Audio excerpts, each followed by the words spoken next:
Welcome to Toffee TV. Loads happening, Baz, in the last 48 hours now. It all kicked off on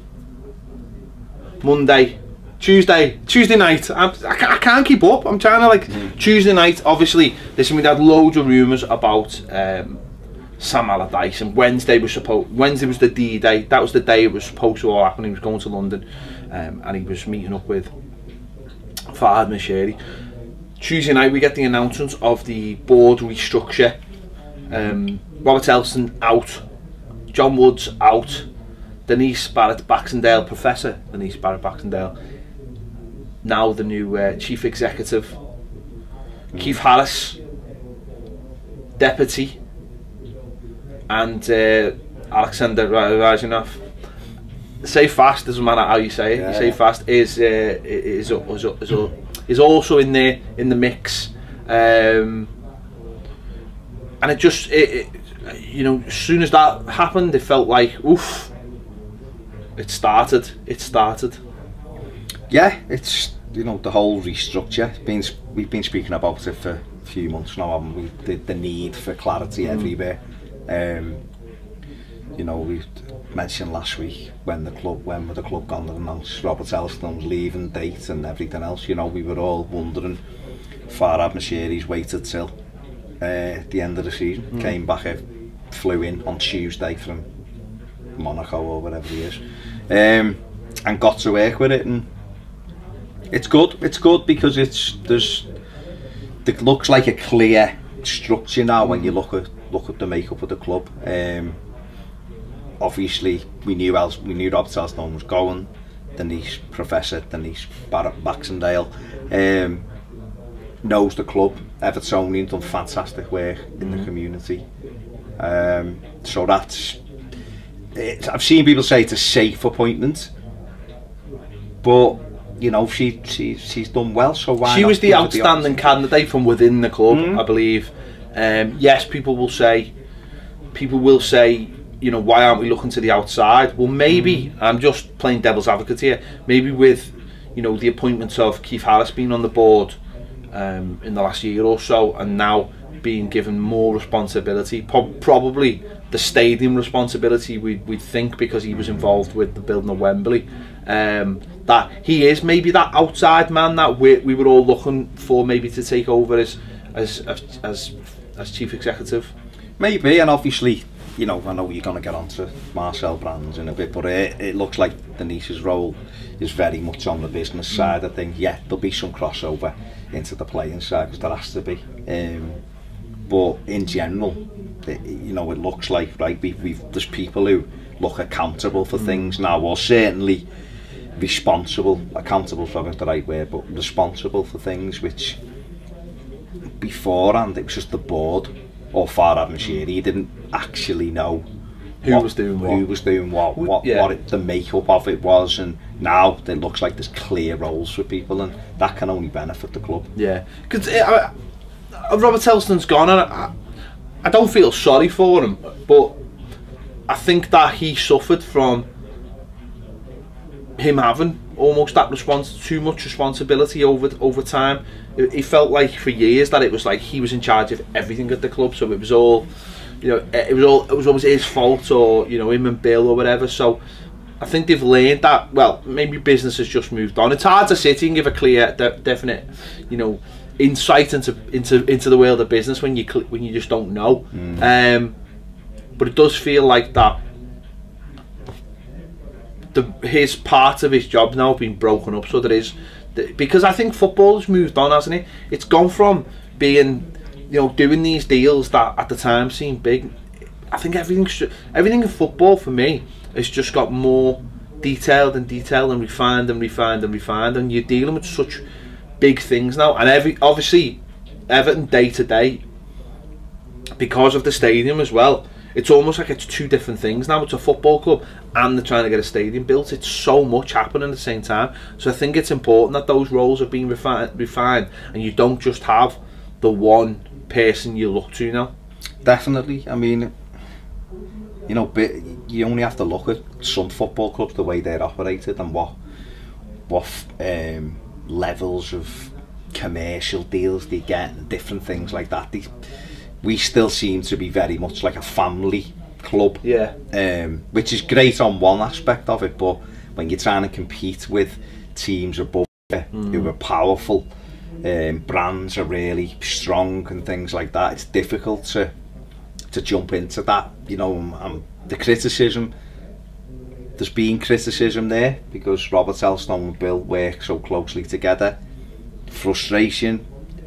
The problem you've got is we've been held back by lack of funds for so long, that people get angry and frustrated with the likes of Bill Kennan, like Robert Elstone, and even some of the decent work they've done will get overlooked, because this trophy drought is ridiculous for a club of Everton's size, and not sustaining. Think when you look at teams like, you know, Birmingham City have won, Swansea have won trophies recently, you know, Everton are nowhere near it, and that to me, you know, it's just, the frustration is there, but we've moved on from that, and we have, the time has come. We've got a majority shareholder who's a very successful businessman and mixes with very successful business people, so he's got a clear structure of how it needs to be. I think he's tried it one way, and everything we're getting, the bits of information we're now getting,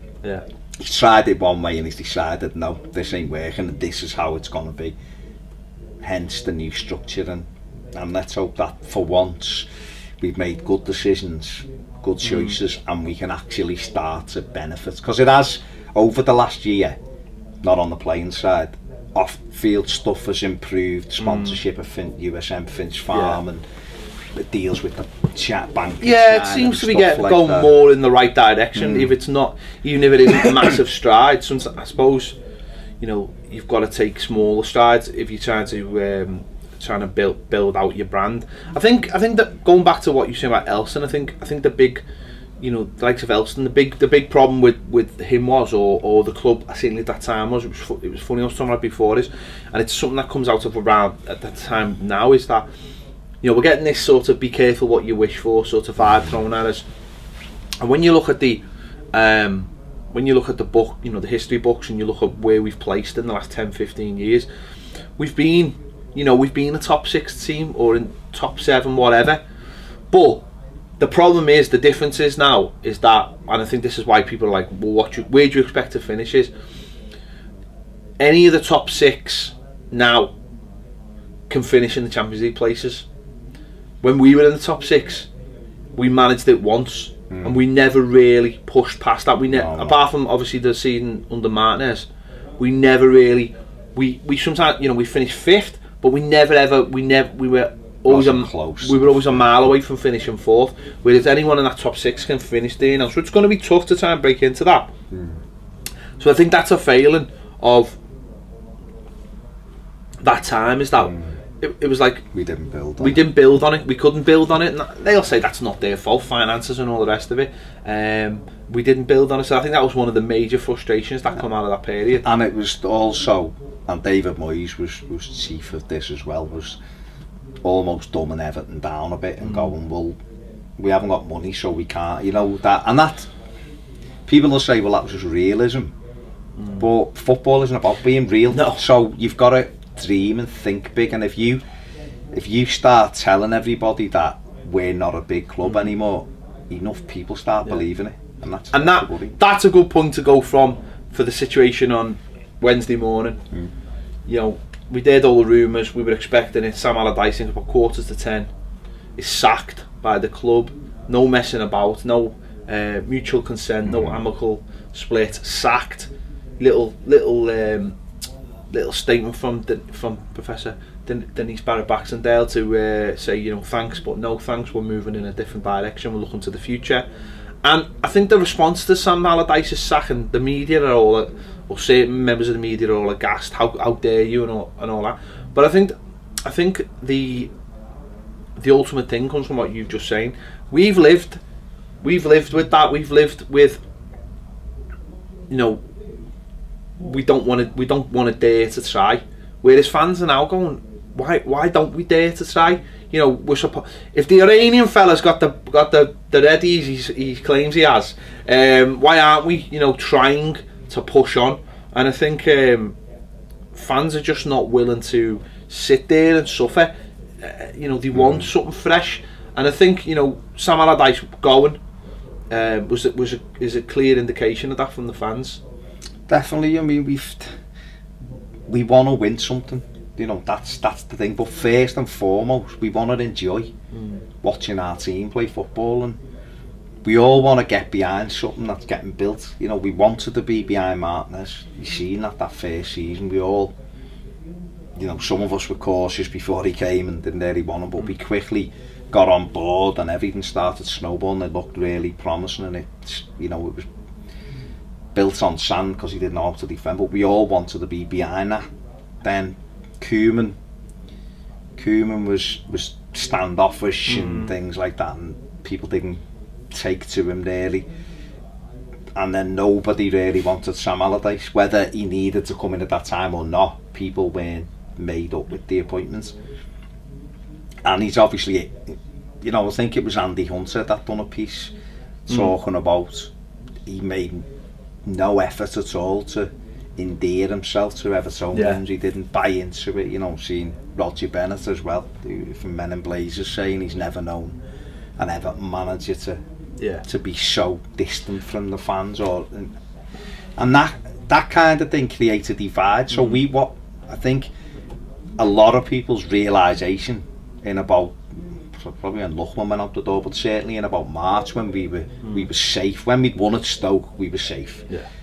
Nothing changed. Two defensive midfielders, boring football, and everyone was like, well, last game of the season, taking the striker off. Southampton at home, starting with two defensive midfielders in a game that really didn't matter because we couldn't even get a seventh at that stage. It was done.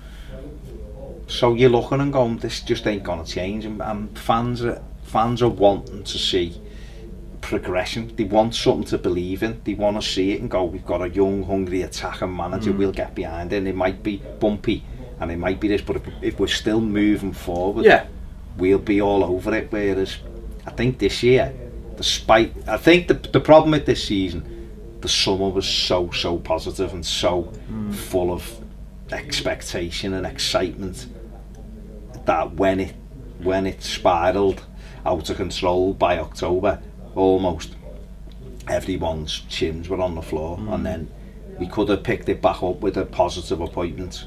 Couldn't get who they wanted then, and since then people have been critical. See, this is the thing, isn't it, as well? You know, Sam Allardyce wasn't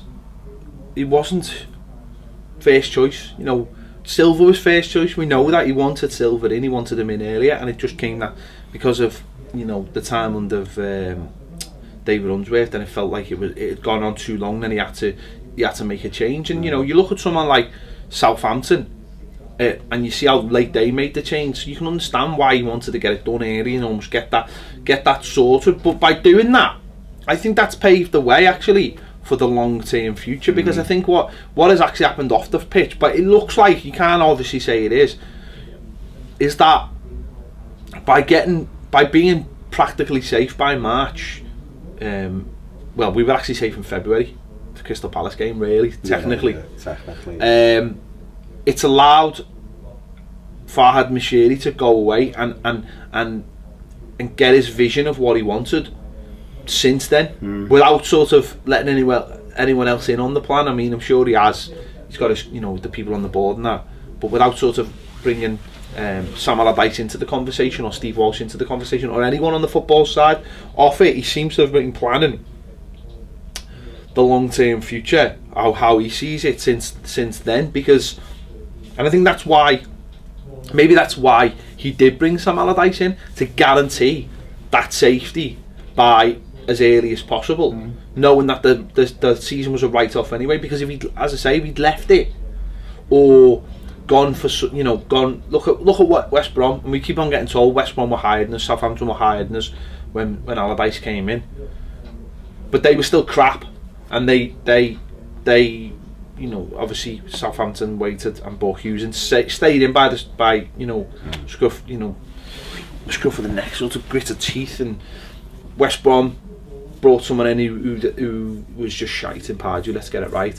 And that's allowed him to go, well, you know what, we've March, we're safe, now we can get the plans done. And it looks like he has, because I think anyone who queries with why he's brought Sam Allardyce in, I think, look at the big picture, look what's happened though in the last 48 hours, look what's happened with changing the board.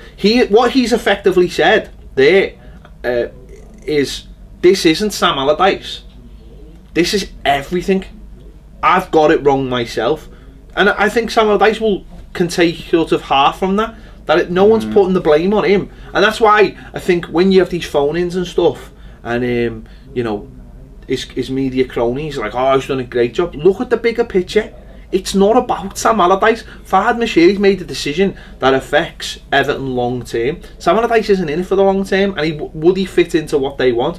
Clearly no. By restructuring the board, looking for a younger manager, and then with the appointment of Marcel Brands later on in the day, that shows you that he has got a wider picture, and that's where the people in the media need to just have a look at that. Some will. You just mentioned Andy Hunter. There's other journalists who have also seen the bigger picture. People who are closer to Everton, people who aren't just looking from the outside and going, oh, that's terrible on Sam. They've seen the bigger picture, and I think that lets, not saying it lets Sam off the hook, because Sam for me wasn't on the hook, because he did what it said on the can. Whether people like that or not, he did what he was brought in to do. And I think that's what all he was brought in to do, because Moshiri was so swift in his actions, and he was, you know, by Big Sam being the meat and the change sandwich there. It's all right. John put Baxendale in the sandwich. It was, in our video. It shows that it's not just about Sam Allardyce, it's a club thing. And he's brought Brands in as well, which again later on in the day brings Brands in. PSV kindly tweeted he was on his way, and then Everton put it out later on in the day. But by being so swift, you know, in those three key elements, I think it's put Everton on a completely different path, and that's all for me Farhad Moshiri wanted to do. Yeah, he obviously, it looks like Marco Silva's the man he wants.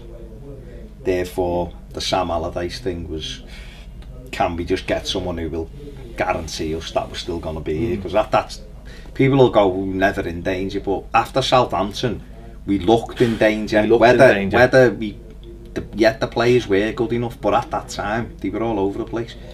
So it really was just about sustaining the status quo, and while he sorted everything else out, you know, he was a steady, safe pair of hands. Hasn't been great to watch, we know that. You know, and he'll take things away, like he didn't lose a league derby to Liverpool and things like that. One away goals. Yeah, you know, one away goals. Things like, he'll always have that. He will have second half against Man City. Yeah, beat City 1-0 second half. So he's got them for life. Today, Arsenal away 3-1, didn't he, second half? So he's got these. But no, in all seriousness, he's done what he needed to do for Farhad Moshiri. Not so much for Sam Allardyce. I think he thought he was getting longer, and wanted longer, because I think he thought, well, no, from his perspective. No, I wasn't thinking of something else. But what I was going to say was, it just tells me that he wasn't in the picture.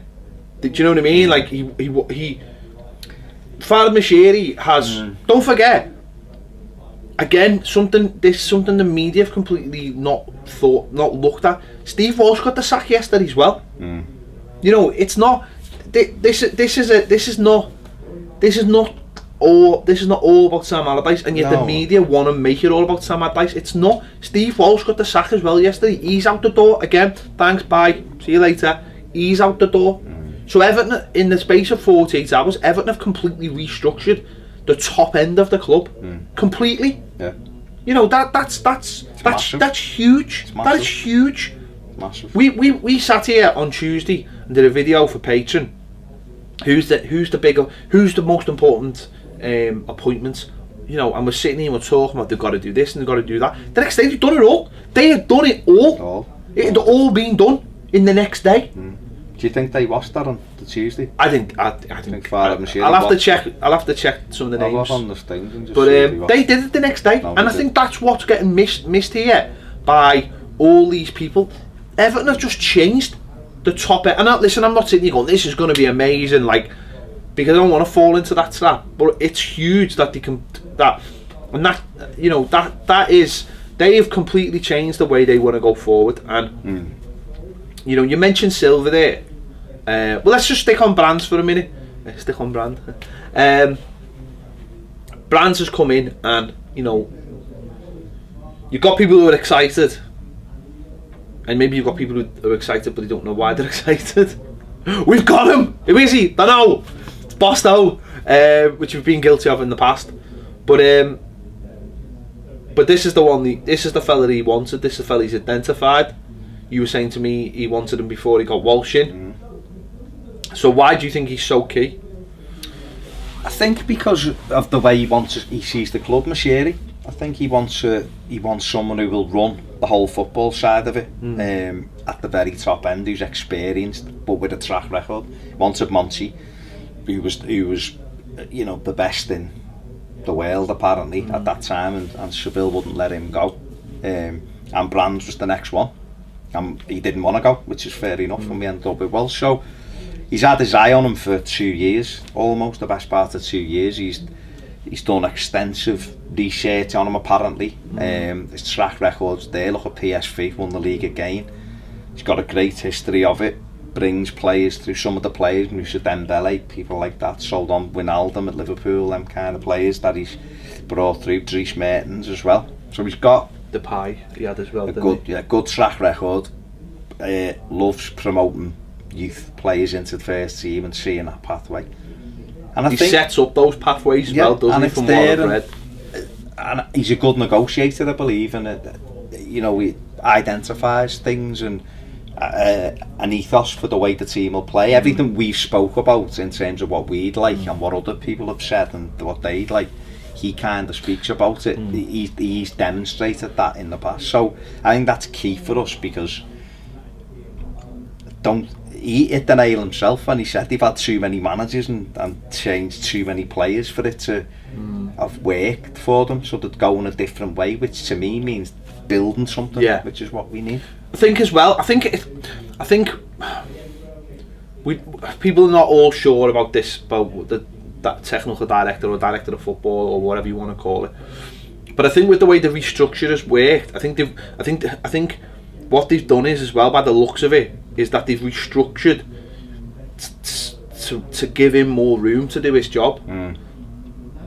People on the board are going to have responsibilities, you know.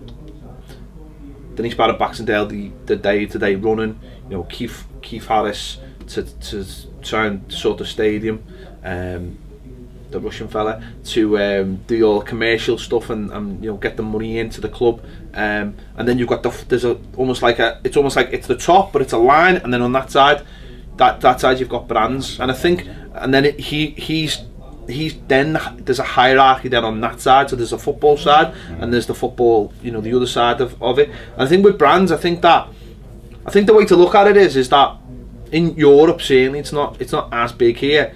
You do have a lot of clubs like this. Bayern Munich do this, Man City have started to do this, and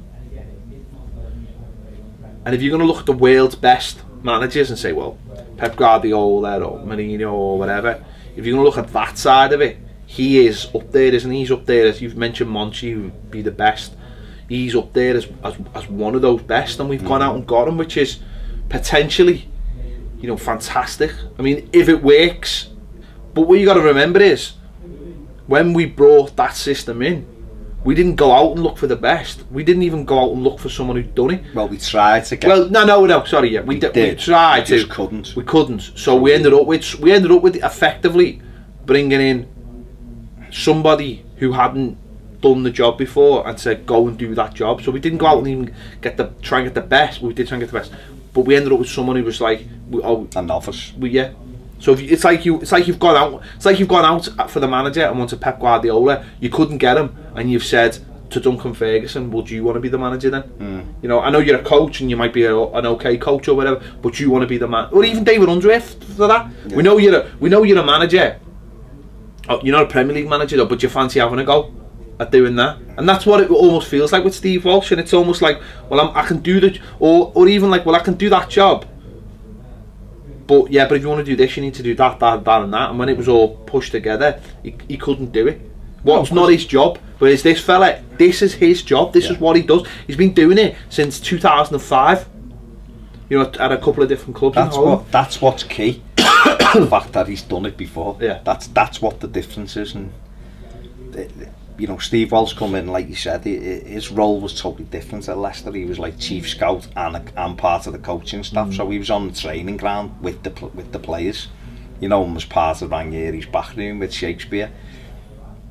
Coming here, he wasn't on the training. You know, he'd be there time to time, but in general, his job was different, and he didn't have experience at it. So therefore, processes that you're setting up, that you need to be in charge of, that you need to have a full grasp of, negotiating skills and stuff like that.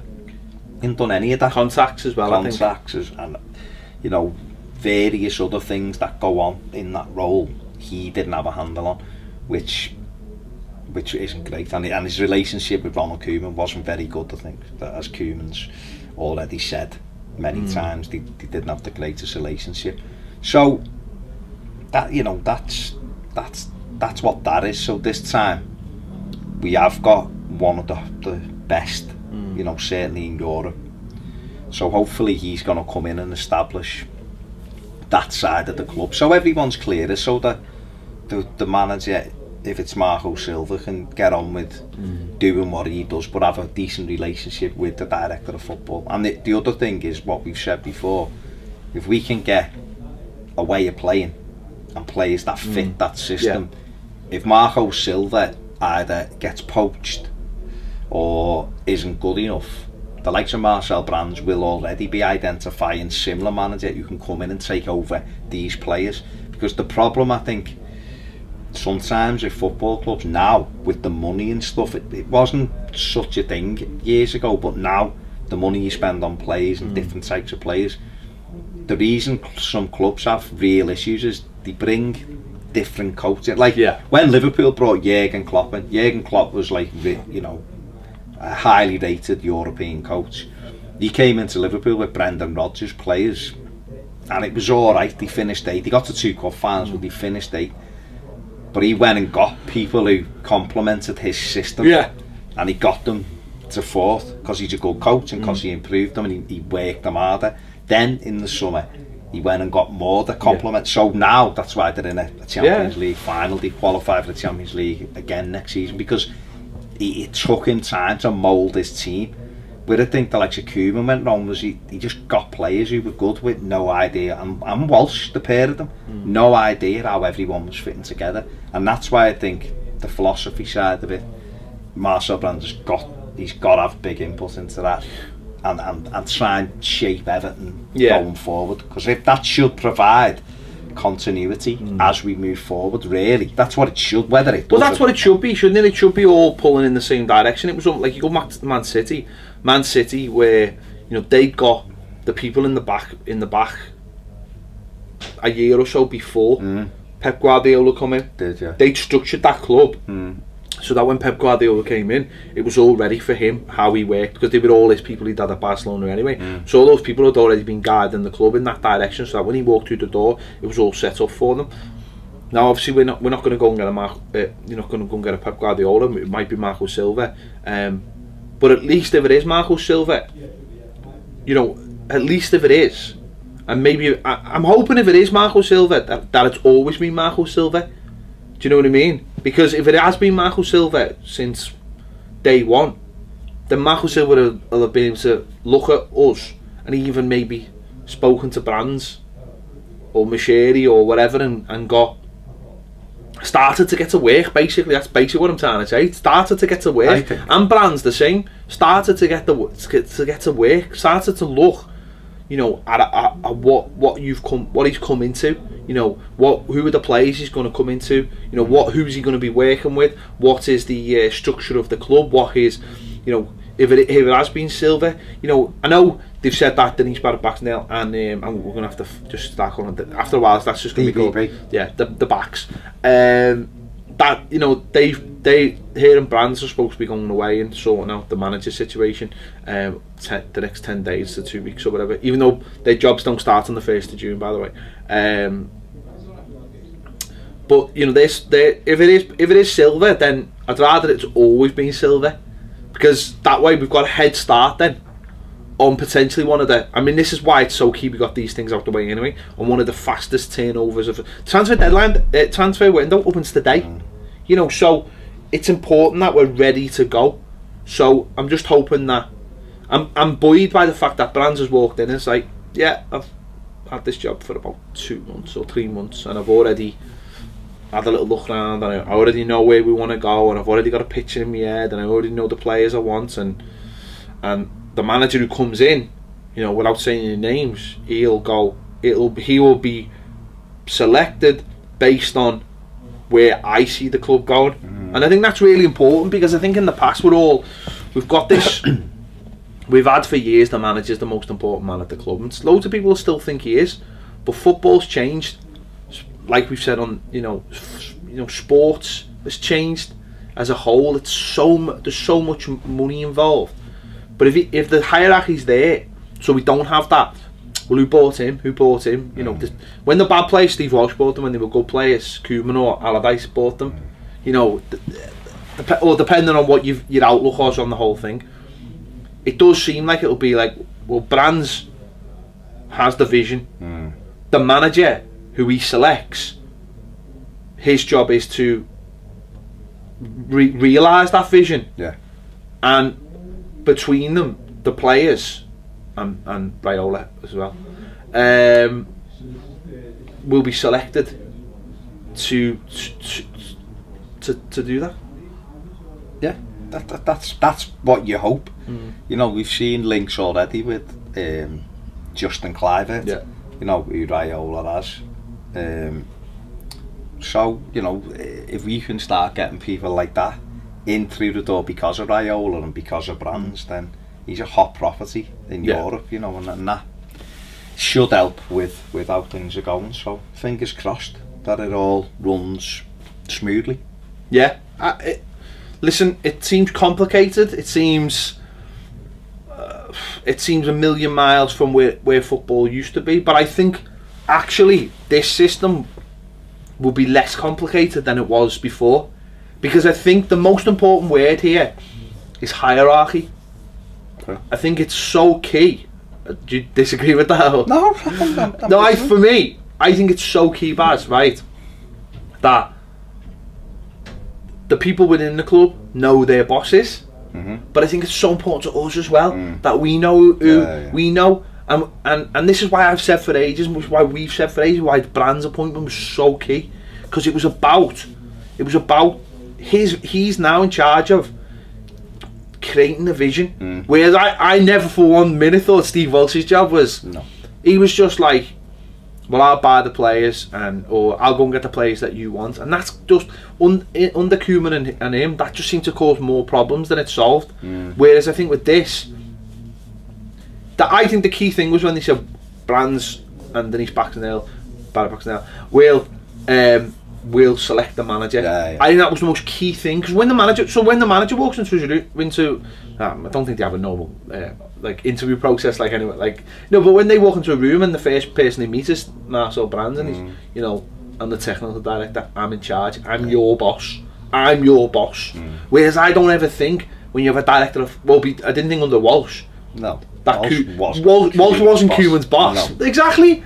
So I think that's where that relationship's got to come from, and I think with that, because if you're a manager at a lot of clubs, and it works at clubs, of course it does, but I just mean, say it was the current structure, you wouldn't see Farhad Moshiri. So for you, Farhad Moshiri be the man who employs you, the biggest, the owner and all that, but you wouldn't see him.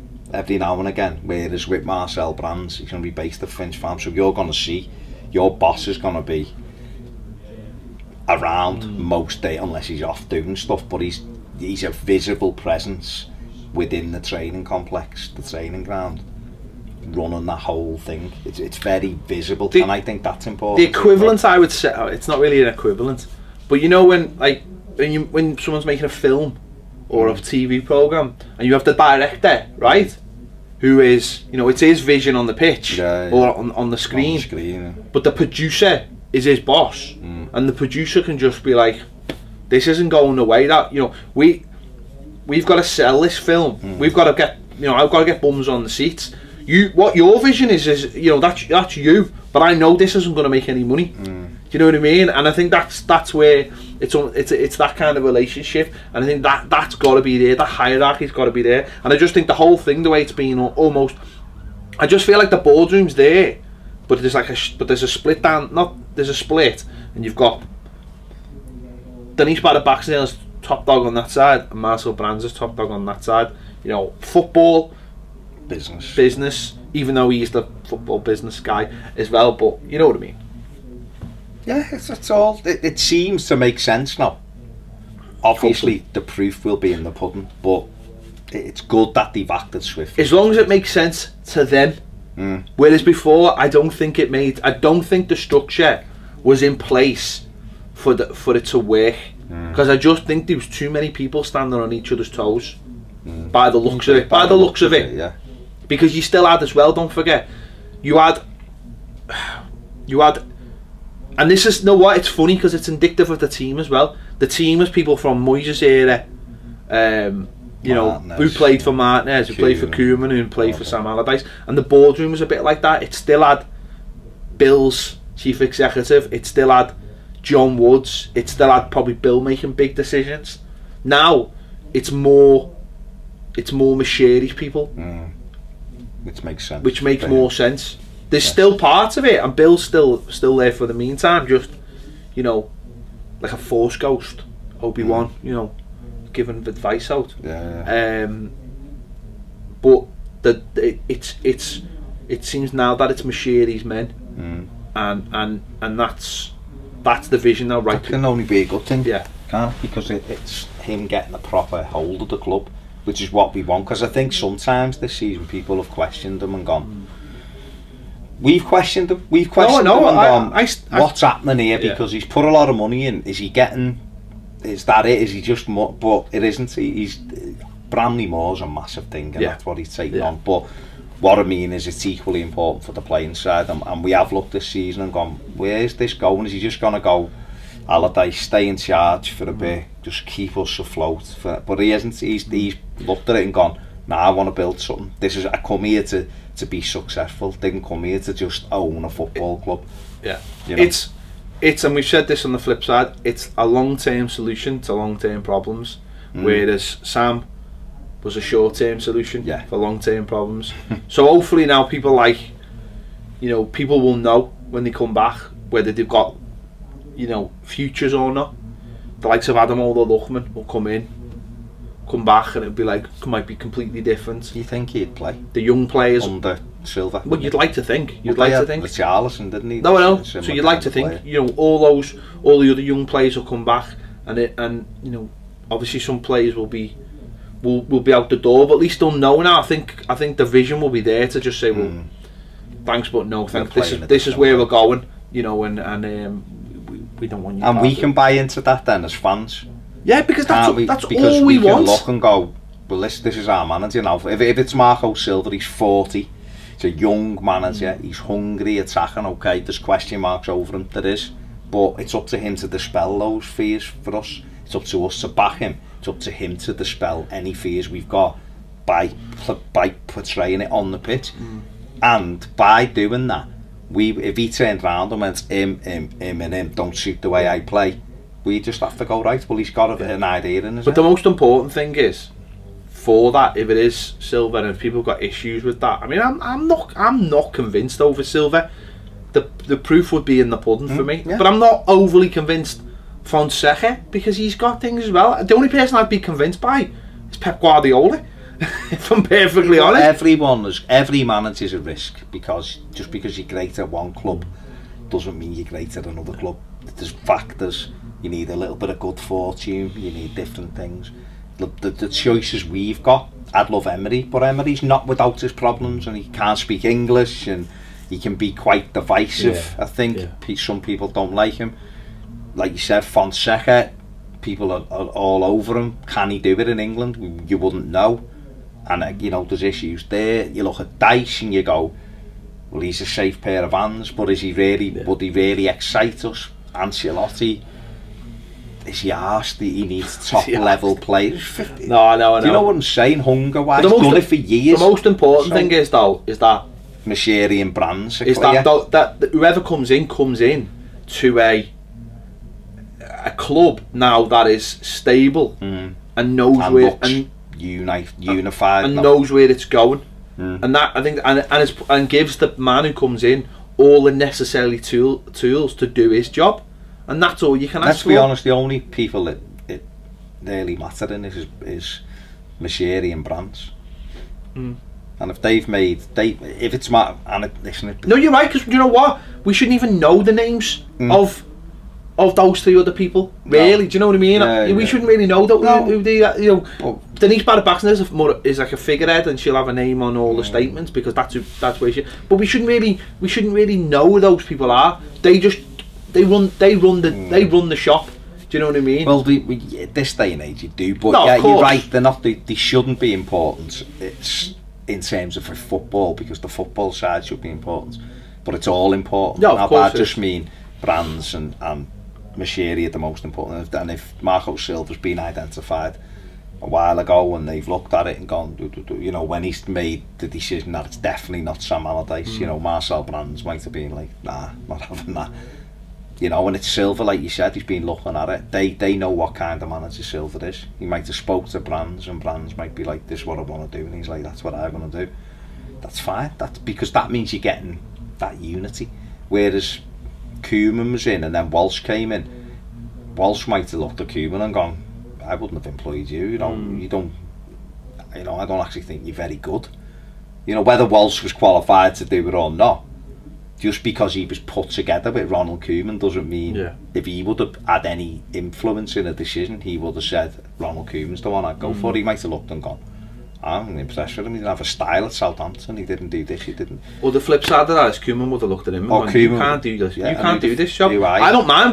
You know, he worked with Leslie. Yeah. He knew that. He knew the job he was doing. He might have looked at him and gone, you don't know how to do this. You can't get the players I'm asking you for, because that's the other side of it, isn't it? If you can't, if you've got someone who's supposed to be your boss and you go, you can't do that job. You're not good enough to do that job. That makes me look bad when I do my job. That's gonna. I mean, we got that quite early on with the Snyderland thing, and we had it with obviously with the Giroud thing as well, and the Belfodil, was it? Belfodil. He was the other one where it was like Walsh was like, no, have him, and he was like, no, I don't want him. He's crap. So I think that, you know, with that as well, and that's where Brands, you go, this fella knows the job. Well, he knows it, doesn't he? You're not going to doubt him because he's done it. So if he goes, we do it this way, you're not going to go, why are you doing it that way? Because he'll just go, because that's how I do it. Yeah.